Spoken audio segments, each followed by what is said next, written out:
হাঁসের মাংস খেতে কার না ভালো লাগে, অনেক লোভনীয় এবং হাঁসের মাংস এই শীতে অবশ্যই সবাই পছন্দ করে। হ্যালো এভরিওয়ান, আসসালামু আলাইকুম। সবাই কেমন আছেন? আশা করি সবাই ভালো আছেন। আর যে যেখান থেকে আমার ভিডিও দেখছেন সবাইকে জানাচ্ছি আন্তরিক শুভেচ্ছা ও অভিনন্দন, সবাইকে ভালোবাসাও।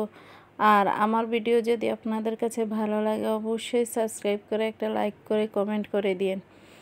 আর এই তো প্রথমে আমরা সবাই জানি হাঁসের মাংস রান্নাটা একটু অন্যরকম, সবাই রান্না করতে পারি, তারপরেও একটু বেশি হাঁসের মাংসতে একটু মশলাপাতি একটু বেশি দিতে হয়, তাতে টেস্টটা খুব ভালো আসে। এই তো আমি এখানে প্রথমে তেল দিয়ে পেঁয়াজটা কষিয়ে নিয়েছি, তারপরে পেঁয়াজ রসুন পেস্ট দিয়েছি, আদা পেস্ট দিয়েছি, দিয়ে ভালো করে আবার নেড়ে দিলাম।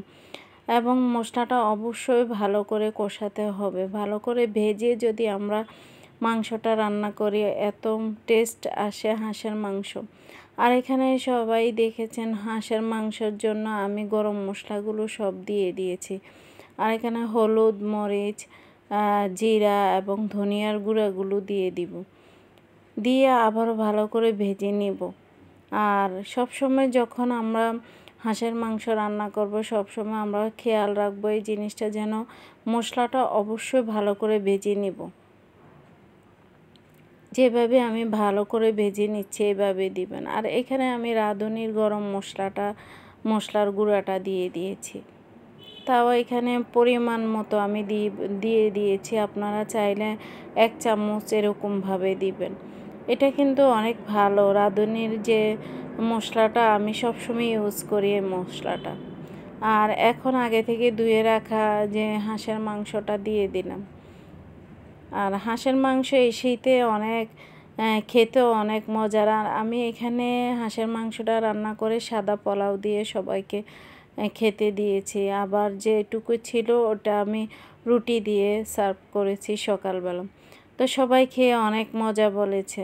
যাক, আপনারা অবশ্যই আমার ভিডিও যদি দেখে আপনাদের কাছে ভালো লাগে, একটু হলেও উপকার আসে, প্লিজ অবশ্যই একটা লাইক শেয়ার করে এবং একটা সাবস্ক্রাইব করে দিবেন, এটা আপনাদের কাছে অনুরোধ রইল।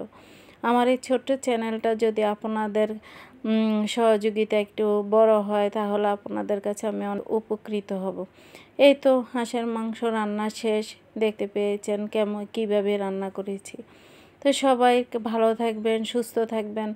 তো আজকের জন্য আপনাদের কাছ থেকে বিদায় নিয়ে নিচ্ছি, সবাইয়ের কাছ থেকে বিদায় নিয়ে নিচ্ছি। আল্লাহ হাফেজ।